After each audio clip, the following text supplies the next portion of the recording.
तो अब हम लोग डिस्कस करेंगे केमिकल प्रॉपर्टीज ऑफ ईथर। अब ईथर में क्या होता है, इसकी जो केमिकल प्रॉपर्टी होती है वो बहुत ही कम होती है। जैसे आपने अल्कोहल चैप्टर पढ़ा होगा, उसमें बहुत सारी उसकी केमिकल प्रॉपर्टी थी। फिनॉल में भी देखा होगा बहुत सारी केमिकल प्रॉपर्टी थी, पर ईथर में केमिकल प्रॉपर्टीज़ की बहुत ही कम होती है। इसका रीज़न क्या होता है, जो ईथर वाला जो जो फंक्शनल ग्रुप होता है वो होता है लीस्ट रिएक्टिव, ठीक है, और इनर्ट होता है। क्यों होता है लीस्ट रिएक्टिव, देखो यहाँ पर देखो ऑक्सीजन तो है, यहाँ पर ऑक्सीजन के बगल में क्या है, एच आर है, और ये मतलब कार्बन है, और यहाँ पर भी क्या है, कार्बन है, ठीक है। तो यहाँ पर जैसे अल्कोहल होता है, अल्कोहल में क्या होता है, हमारे पास जो फंक्शनल ग्रुप होता है ओ एच होता है, ठीक है। फिनॉल में भी क्या होता है, फंक्शनल ग्रुप ओ एच होता है, और अल्कोहल में भी फंक्शनल ग्रुप क्या होता है, वो होता है ओ एच होता है।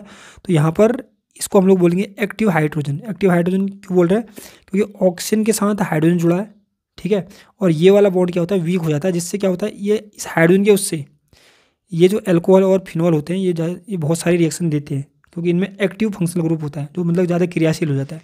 जबकि यहाँ पर देखो ऑक्सीजन के इधर भी कार्बन इधर भी कार्बन, ठीक है, इसके उससे क्या होता है, ये जो ईथर होता है बहुत ही कम रिएक्शन देता है। तो यहाँ पर पूरा लिखा हुआ है, ethers are quite inert and stable compounds, they do not react with base, base के साथ भी रिएक्शन नहीं करेंगे, रिड्यूसिंग एजेंट के साथ भी रिएक्शन नहीं करेंगे, ऑक्सीडाइजिंग एजेंट के साथ भी रिएक्शन नहीं करेंगे, एक्टिव मेटल्स के साथ भी रिएक्शन नहीं करेंगे। Because the functional group of ether, इसकी बात कर रहा हूँ ऑक्सी की बात, does not contain any active site.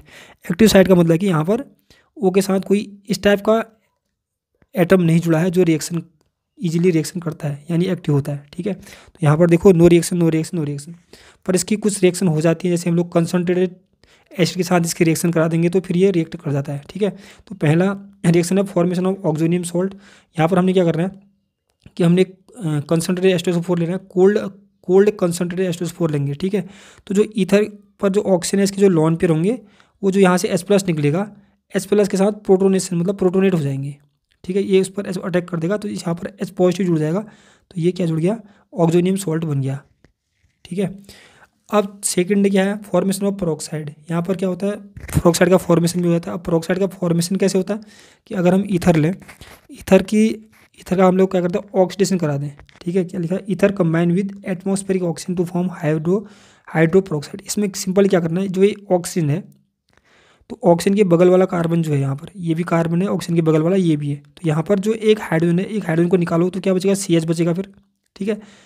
उससे फिर क्या बचेगा, यहाँ पर CH ही बचेगा। जो हाइड्रोजन आपने निकाला है, जैसे मैंने ऐसे निकाल लिया सपोज करो, तो उस हाइड्रोजन और कार्बन के बीच में दोनों ऑक्सीजन इंसर्ट करा देने हैं, जैसे ही कर दिए, इस कार्बन और हाइड्रोजन के बीच में 2 ऑक्सीजन घुसा दिए, तो इसको बोलते हैं हाइड्रोपेरोक्साइड।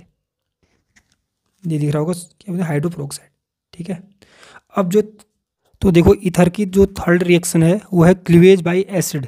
अब इस ईथर में क्या होता है, कार्बन ऑक्सीजन बॉन्ड होता है, ठीक है, जैसे यहाँ पर आप देख सकते हो कार्बन ऑक्सीजन बॉन्ड है। अब जो कार्बन ऑक्सीजन बॉन्ड है ये हो जाता है, ब्रेक हो जाता है अगर हम ईथर के रिएक्शन हेलोजन एसिड के साथ कराएं तो, ठीक है। जैसे हम लोग HBr के साथ कराएं या HI के साथ कराएं तो क्या होगा कि ईथर में जो कार्बन ऑक्सीजन बॉन्ड है वो ब्रेक हो जाएगा, और जिससे अल्कोहल फॉर्मेशन होता है और एल्काइल हैलाइड फॉर्मेशन होता है, ठीक है। पर ये डिपेंड करेगा कि HX हमने कितना लिया है। अगर एक्सेस में लेंगे तो फिर एल्काइल हैलाइड बनेगा, अल्कोहल नहीं बनता, ठीक है। अगर हम ये जो HX मतलब हेलोजन एसिड अगर हम लोग एक्सेस में नहीं लेंगे तो एक मॉलिक्यूल अल्कोहल का बनता है, एक मॉलिक्यूल एल्काइल हैलाइड का बनता है, ठीक है। और ये जो ये रिएक्शन है क्लीवेज बाय एसिड, ये बहुत इंपॉर्टेंट है, एग्जामिनेशन में बहुत बार आ जाता है। तो देखो इसमें करना क्या है, सिंपली कि हमने कोई सा बॉन्ड ब्रेक करना है। सपोज करो मैंने ये लिखा है CH3O CH3 मिथॉक्सी मेथिन, इसकी रिएक्शन HI के साथ करानी है, ठीक है, HI के साथ। तो मैंने इसको ऐसे लिखा हुआ, देखो अब हमको क्या करना है कि ऑक्सीजन और कार्बन का बॉन्ड ब्रेक करना है। यहाँ भी है ऑक्सीजन और कार्बन का बॉन्ड, यहाँ भी है ऑक्सीजन और कार्बन का बॉन्ड, ठीक है। क्योंकि ऑक्सीजन के इधर और इधर दोनों क्या है, सेम ग्रुप है, तो कोई सा भी हम लोग बॉन्ड, चाहे ये वाला भी बॉन्ड क्लीवेज कर सकते हैं, ये वाला बॉन्ड भी क्लीवेज कर सकते हैं, ठीक है।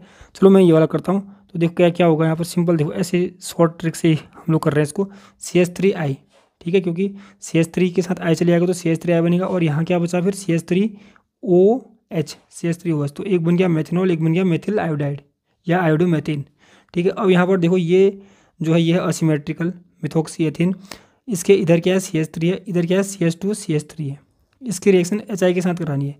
तो अब हमको याद रखना है कि जब हम असिमेट्रिक ईथर को क्लीवेज करेंगे तो हमको एक चीज़ याद रखना पड़ेगा कि जो छोटा वाला एल्काइल ग्रुप है, ऑक्सीजन के साथ छोटा वाला एल्काइल ग्रुप है, ठीक है, उसके साथ हमेशा नेगेटिव पार्ट जाना चाहिए, ठीक है, क्योंकि SN2 रिएक्शन होती है और जो बड़ा वाला पार्ट है उसके साथ एक तो ऑक्सीजन रहेगा और यहाँ से एक क्या चले जाएगा, हाइड्रोजन चले जाएगा। तो यहाँ पर हमको क्लीवेज कैसे करना है, HI, मैंने ऐसे लिख दिया इसको, ठीक है। तो याद रखना कि इसके साथ क्या जाना है, CH3 के साथ क्या जाना है, छोटे वाले पार्ट के साथ I जाना है, और बड़े वाले पार्ट के साथ CH3 CH2OH हो जाएगा ये, ठीक है। तो यह CH3I और CH3 CH2OH बन गया, ठीक हो गया।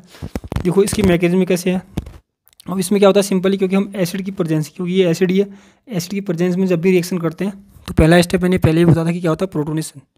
तो यहाँ पर क्या होगा, क्योंकि जो ईथर है, ईथर के ऑक्सीजन के पास लोन पेयर है, इसके लोन पेयर इसके H+ पर अटैक करेंगे, ठीक है। जिससे क्या होगा, ये वाला बॉन्ड ब्रेक हो गया, I नेगेटिव बाहर हो गया, और ये वाला जो H है यहाँ पर जुड़ गया, क्योंकि ऑक्सीजन ने इलेक्ट्रॉन डोनेट किया तो ऑक्सीजन पर क्या आएगा, प्लस चार्ज आ गया। इसको बोलते हैं ऑक्सोनियम आयन। ऑक्सोनियम आयन बन गया। दूसरा क्या होगा, दूसरे स्टेप में अटैक ऑफ न्यूक्लियोफाइल। अब इस न्यूक्लियोफाइल ने जो I नेगेटिव बाहर निकला ये अटैक करेगा, क्योंकि अभी दोनों सेम है, ठीक है। R और R दोनों सेम मान के चल रहे हैं, तो किसी भी R पर अटैक कर सकता है। देखो होगा क्या, यहाँ पर ऑक्सीजन पर जो प्लस चार्ज है, ऑक्सीजन के प्लस चार्ज ने क्या करा, ऑक्सीजन की इलेक्ट्रोनेगेटिविटी को बढ़ा दिया, जिससे ऑक्सीजन क्या करेगा, अब इस कार्बन के इलेक्ट्रॉनों को अपनी तरफ खींचेगा, ठीक है। चाहे तो यहाँ भी इसको भी खींच सकता है, अगर दोनों सिमेट्रिकल होंगे, तब दोनों एक जैसे होंगे तो किसी के भी इलेक्ट्रॉन खींच सकता है, ठीक हो गया। तो ये क्या हो जाएगा, ऑक्सीजन की तरफ इलेक्ट्रॉन चले जाएंगे तो ऑक्सीजन तो हो जाएगा न्यूट्रल, ठीक है। R-OH बन गया, और इस पर क्या आएगा, चार्ज प्लस चार्ज। जैसे इस पर प्लस चार्ज आएगा तो ये अटैक कर देगा पीछे से, तो RI बाहर, RI बन गया है, ठीक है। ये तब की मैकेनिज्म है जब हमने सिर्फ एक मॉलिक्यूल HI का लिया है तब। अगर हम HI की एक्सेस अमाउंट में लेंगे, HI को एक्सेस अमाउंट में लेंगे तो क्या होगा कि जो सेकंड स्टेप में अल्कोहल बनाए वो दूसरे HI के साथ रिएक्शन करेगा, फिर थर्ड स्टेप होगा, ठीक है। वो कब होगा, जब हमने HI एक्सेस लिया है तो यहाँ पर मैंने पहले से लिखा हुआ है, देखो जब HI एक्सेस में होगा, if excess acid is used the alcohol formed in the second step, इसकी बात कर रहा है, वो दोबारा किसके साथ रिएक्शन करेगा, दूसरे मॉलिक्यूल के साथ करेगा, HI के दूसरे मॉलिक्यूल के साथ रिएक्शन करेगा, फिर से इसका प्रोटोनेशन हो जाएगा एल्कोहल का, ठीक है। सेम ऊपर की तरह हो जाएगा, ऊपर तो ईथर का हुआ था, यहाँ पर एल्कोहल का हो जाएगा, ठीक है। तो क्या बनेगा, तो देखो तो क्या बनेगा यहाँ पर कि इसका प्रोटोनेशन करने से यहाँ पर H जुड़ जाएगा, ये जुड़ा है, इसने इलेक्ट्रॉन दिए तो इस पर प्लस चार्ज आ गया और I नेगेटिव बाहर हो गया, ठीक है। अब जो I नेगेटिव है बैक साइड से अटैक करेगा, इस पर अटैक करेगा, ये स्टेप में दिखा रखा है ऐसे, एक मिनट, ये देखो जो I नेगेटिव बना, इसने इस पर अटैक कर रखा है इसमें, तो H2 बाहर हो गया और R-I बन गया है, ठीक है। तो एक चीज़ हमको याद रखना है कि अगर हमने HI एक्सेस लिया है तो फिर सिर्फ एल्काइल हैलाइड बनता है, ठीक है। इसके अंदर भी एक तो R-I बनेगा, एक क्या बनेगा, RI बनेगा, मैंने इकट्ठा लिख दिया इसको। और अगर एक्सेस नहीं दिया होगा तो फिर एक एल्कोहल बनता है और एक एल्काइल हैलाइड बनता है, ठीक है।